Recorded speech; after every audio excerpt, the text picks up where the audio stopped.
Fellas, welcome back to the Hot Rod Reverend Garage.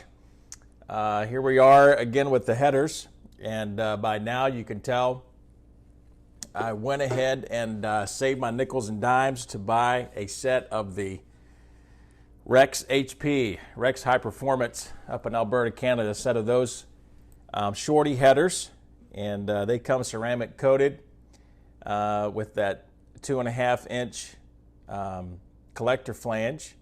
And the flanges at the head are 3/8 of an inch thick.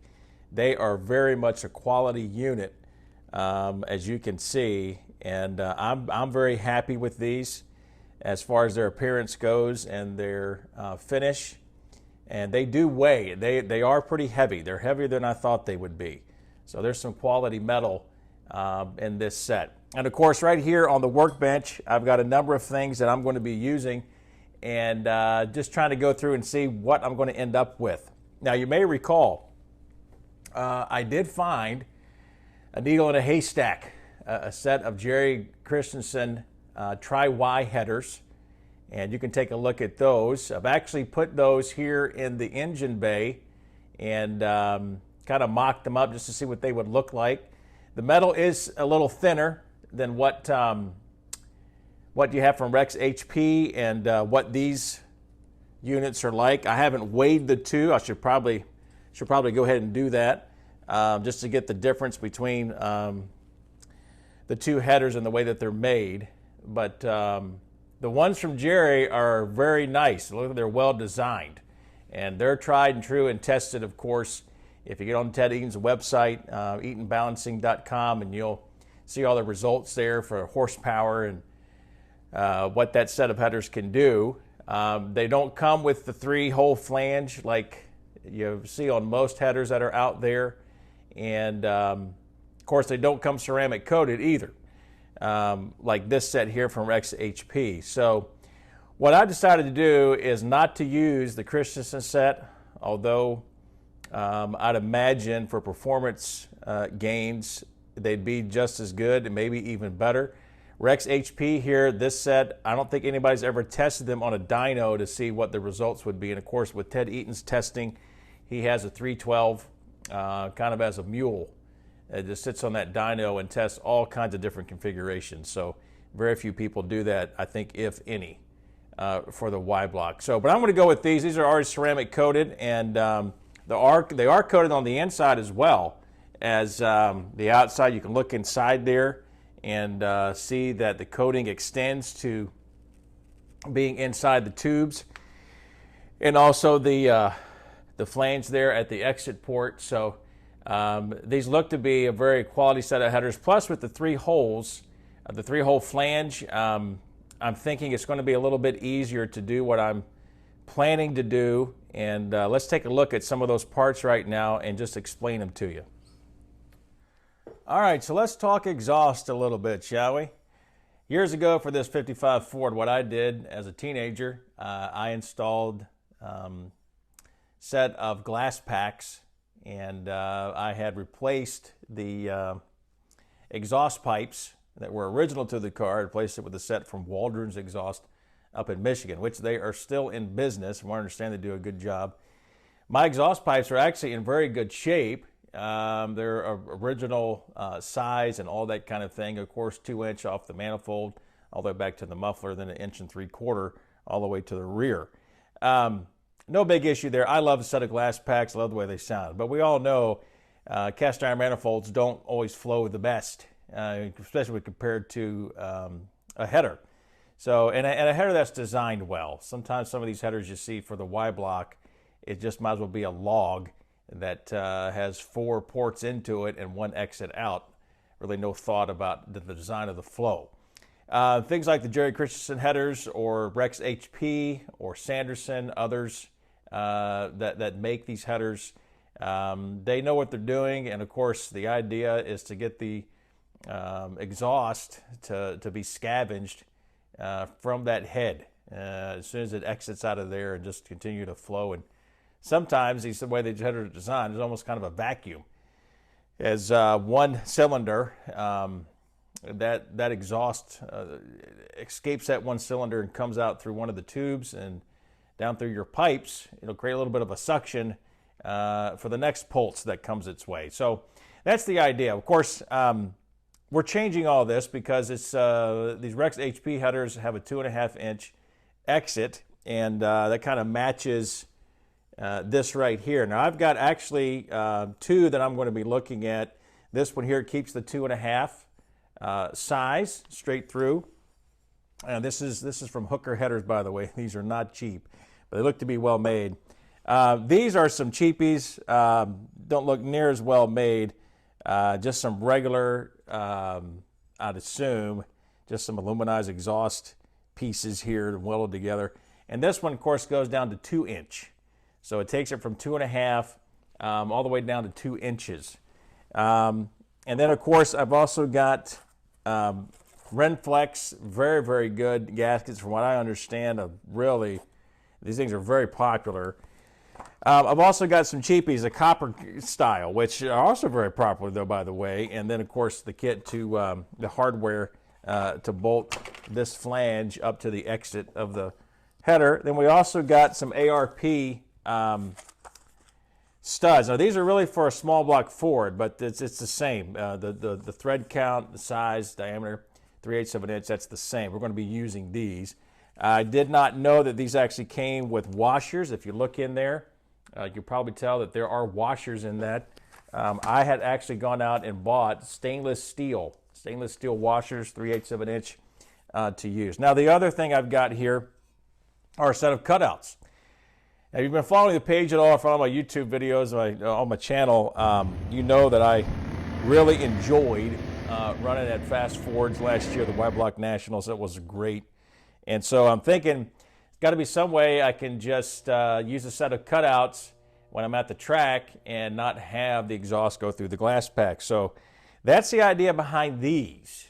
If I end up taking and using what these are here, my thoughts are it would be simple to fabricate something. This is the normal 3-inch size for the 3 holes here that you find at most auto parts stores, and then just wouldn't be too difficult to just bend a pipe or two and come out right behind the front wheels when I'm at the track. Just uncap these, bolt on the 2 pipes I would have coming out from either side, and do it that way. That's one way to do this. The other way is to basically keep it to where these go down, and then off of these, what I could do is just go ahead and have my pipes come down and run these at the track. When I'm not at the track, hook these up like normal. Since these would go 2.5 to 2, and I would just hook these to the existing down pipes. So that's the idea behind all this hardware here and these pipes and pieces and things. What I've got to check and see is there enough room to do this? I'd like to do this between the header exit and before it gets to the bend where it goes back through the frame. I don't know if there's enough room there or not. I haven't really measured, but if we're going to do it, if we're going to go that route, it's going to be custom bends on the pipe or custom cuts. I'm going to have to weld together anyway, no matter what the case may be. So let's go ahead and take a look at these headers installed on the Y Block. One thing I did want to show you, just talk about down here, is if you have an overdrive with that cable, that Borg-Warner overdrive that's original to mid-50s 3 speeds, it had that little handy feature, which I love the transmission, but you can tell there, look straight in the middle, and I've got some clearance issues with the way that thing's made that I'm going to have to probably disconnect that when I put in the RexHP header, because the exit down there is really hitting on the Christensen model. So we'll see what happens when I put in the RexHP, see if we have to move it or not. All right, I got just a little reminder here, probably to help you out. Just a little tip. I got the heater motor moved so you can see a little bit better, but anytime you take the old gasket off for these exhaust gaskets, especially on a Y block. There's a tendency for them to stick at times. Double check that you get it all off. I mean, it may look like, if you get a light down here, you can tell I've got quite a bit that needs to be scraped off. Of course, that is ultra important, no matter what you're trying to do. If this is a cast iron manifold or a header, kind of immaterial, but get all that old stuff off there. You want a solid, straight surface. I want to use just a little bit of anti-seize right here where these threads go into the head. You can tell the way these are made. I don't see any real good way to get something to get a tool on these unless I double up a nut or something to get those studs back out. So it's kind of important that they don't lock in there on me. So we'll use a little bit of anti-seize here. Okay, we got all the studs in on both sides, and I've also pulled the spark plugs out. Now that's not for clearance. That's because I'm going to be pulling off the timing cover, radiator, everything in the way, and putting in a cam. And of course, new lifters, but more on that later. At any rate, we are clean, and studs are in finger tight. And we got a brand new gasket there.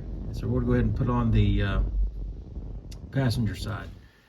Okay, fellas, we've got the studs in finger tight and got the surfaces cleaned, and then we got a brand new set of gaskets to go in here, of course. One thing you want to notice in the videos and in some of the photos that I take as well, in this clip or on the website or whatever it might be, I've taken out the spark plugs. Now, that's not because of clearance issues. That's because I'm going to be installing a cam, and of course I'm going to want to degree that thing in and everything else. Because of the limited space here in the garage, I can't pull the engine. So I'm going to have somebody help me with that. I've got a way I'm going to show you how I'm going to get that done with clips, but that's a whole nother video, a whole nother segment. But at any rate, we're going to go ahead and install the passenger side tonight before we call it quits, and just take a look at what's going on there with clearance and all the rest of that. And so let's get to it.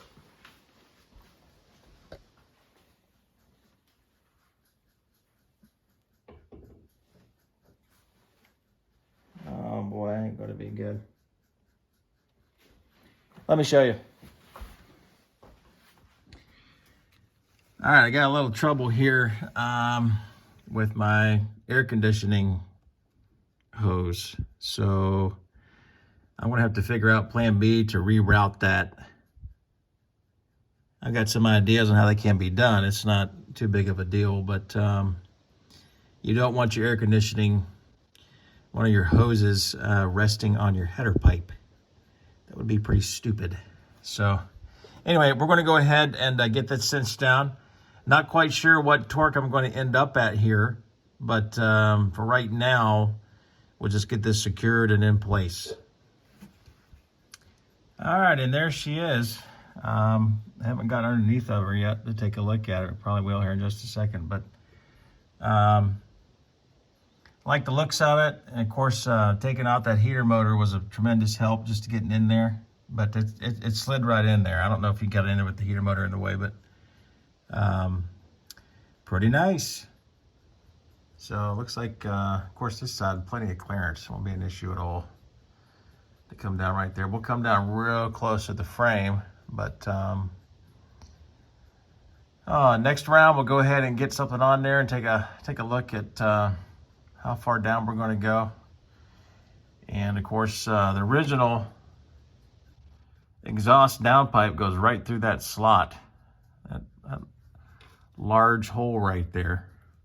It comes all the way back here. Of course, I cut it just before the muffler there, but could be interesting. Could be interesting. Went underneath and pulled the cable for that overdrive lockout. Pulled that out because that was in the way. And then one thing I've noticed here too, way these headers are made, I know the instructions say, you know, you cannot use the column shift. Well, I still kept the dummy, just I took off the shift levers, and this right here is in the way. of installation. So I'm going to have to remove that. My problem is I can't get rid of this because I've got my tack hooked to that, and I'm going to have to figure out plan B for this. So on we go. I made the decision to cut the bracket in two. You guys know this is pot metal, so this is the bottom piece, and also cut off the offending side. That right there was getting in the way. That boss there, the upper portion of the bracket. I only need one side technically. The way this sucker works over here on the car is that basically there's a tit that goes into the top of that steering column tube, and that's what keeps that the end of the bracket secure to the steering column. So I really need that on there. I don't need it to spin, obviously. It's a dummy shaft, but I figure this is the best route to go. Okay, just to show you the clearance we've gained now. The only thing we really have sitting there is that sheet metal piece for the bracket at the end. So that should give us the room that we need. It is snug as a bug in a rug here. That thing ain't moving anywhere. So it's going to perform the purpose we're into. It's been cold. So let's get this back in with the header and see what we can do here. Okay, take 16 on this install. I've got it in there, but if you look real close, let me get the light down in there. I am hitting my steering column tube, and I still have to go up here another 3/4 of an inch at least. I did check my brake vacuum booster, and that fits, not a problem, but this is insanely tight. There's no clearance right here. Okay, we're here underneath the car, obviously, and got bigger problems. Just that little tab that was sitting there. I'm just hitting the steering column, and it looks like it's both what is that, cylinder 8. I can't remember what the other, I can't see where it goes to. I think cylinder 6. Anyway, it ain't going to fit. And just show you top side, I'll get out right here real quick and show you how much I still have to go up front. At least, I don't know, what is that, 5/8 of an inch maybe? A little bit more than that. So, of course, the irony in all this is that the vacuum booster does fit, and it fits fine. Man, I'm bummed. Okay, like most of these header units, the passenger side is just great, and the driver's side we have some issues. So you can tell from those videos and from the photos that we still got a clearance problem. It's ironic. Doesn't matter how much money you spend, doesn't matter what you do, how well made they look. It is what it is. Let me show you this header here, and the scratches and stuff on it where it was hitting right there as it slid across. So you probably see that right there. Hopefully that shows up on camera. But I really don't feel like taking a hammer and beating on this to get the clearance. It's one thing to pay $100, $200 for a set of hooker headers, whatever it might be, and beat and bang on them on your small block Chevy. But when you pay what these things cost and they're ceramic coated, really not quite much sense in beating and banging on them. I could put a dent in the steering column, but I'm going to need about 3/4 of an inch. And I think what I might have to do to make these work, these headers work, is to section the steering column and take the tube out, do all of that, weld it, repaint it, all that stuff. I don't know if I want to get into all that. So I think what I'm going to do, I'm going to go back and look at what's going on here with Jerry Christensen versions and see what I can get those. Those fit, obviously, not an issue. I just don't know about the flange. I'm going to have to figure that out and see what we're going to do. So here we are. Now, for those of you wondering, how about the contact with RexHP? Because obviously they market these, sell them, advertise them. They have a website, all the rest of it. It's a full-blown company. with fabrication and all that for Y-block parts and stuff. When I emailed them and showed them the pictures and the clearance issues and said, look, I really don't want to beat and bang on a set of ceramic coated headers like these. These are heavy, they're nice, there's no sense in doing that. They said, beat and bang on your steering column. Put a dent in it. I said, I really don't want to do that. If you advertise these as fitting a stock 55 or 6 Ford, I'd rather have them work. But, well, I'll see what comes of that. Maybe there's something off with the measurements here. I don't know. But even at that, I'm going to be so close to the steering column. You get worried about heat transfer and all the rest of it. But just a little bummed right now.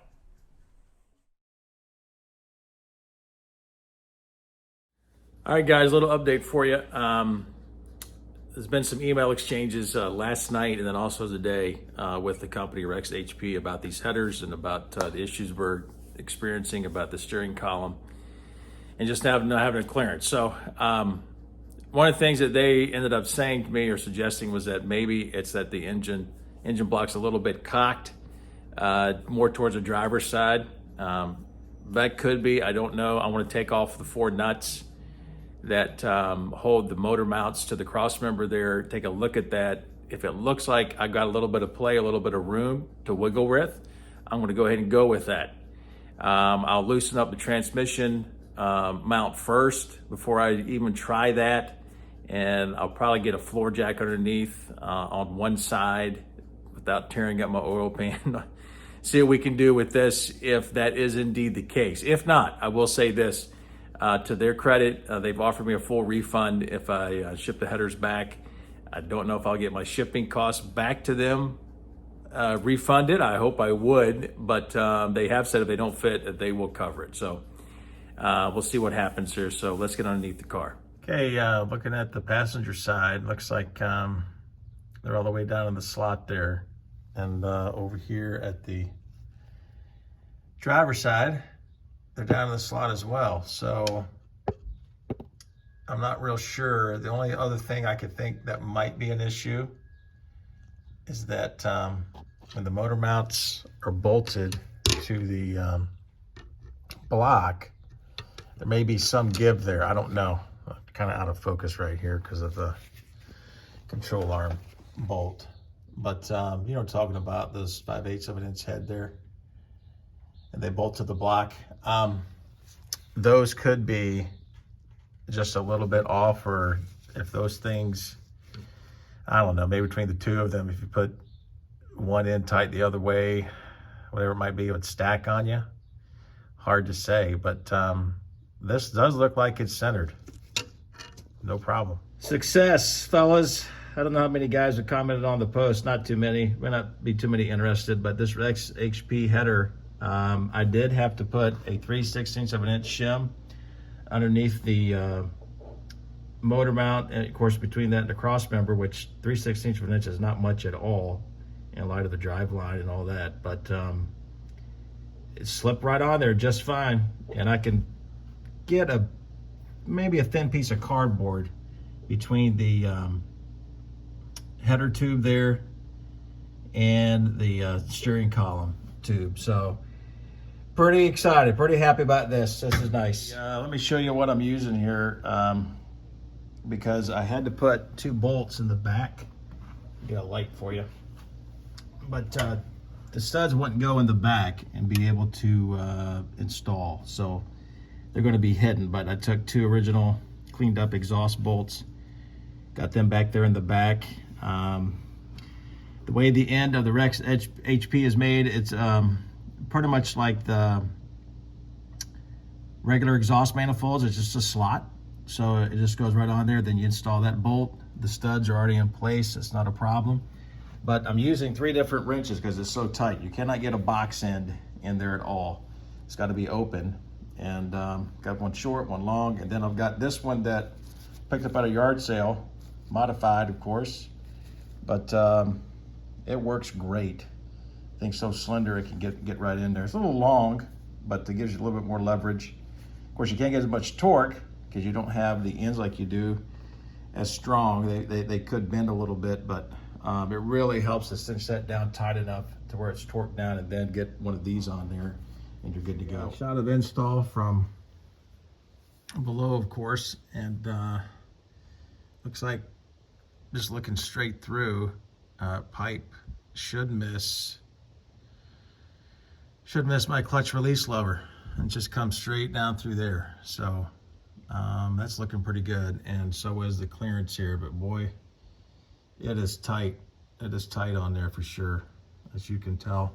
And the one tube, I know it's not hitting at all. I can see a lot of daylight. The other tube, it's like barely touching it, or maybe a little bit off. It's hard to tell. It's so close. But I can live with that, I think. And yeah, this is so much better. All right, guys, I got the flange adapter on there, and it fit, but even though it's flush, it hits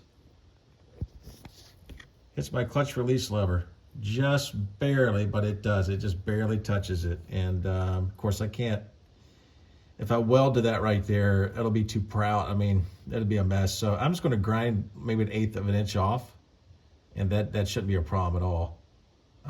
Right there, that's just where the spring goes. So not a big deal, but let's take this off and grind it down.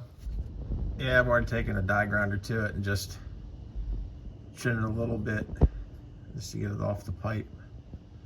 Really, this pipe needs to come over a tick more towards the frame, but we should be good. So, all right, guys, after all the grinding, fitting, all the rest of this stuff, man, we're there. So I'm going to call it a night tonight, and I'm going to order some parts anyway. I got to get some of these adapters and some of the things for the exhaust. But both headers are on, and they're both torqued down.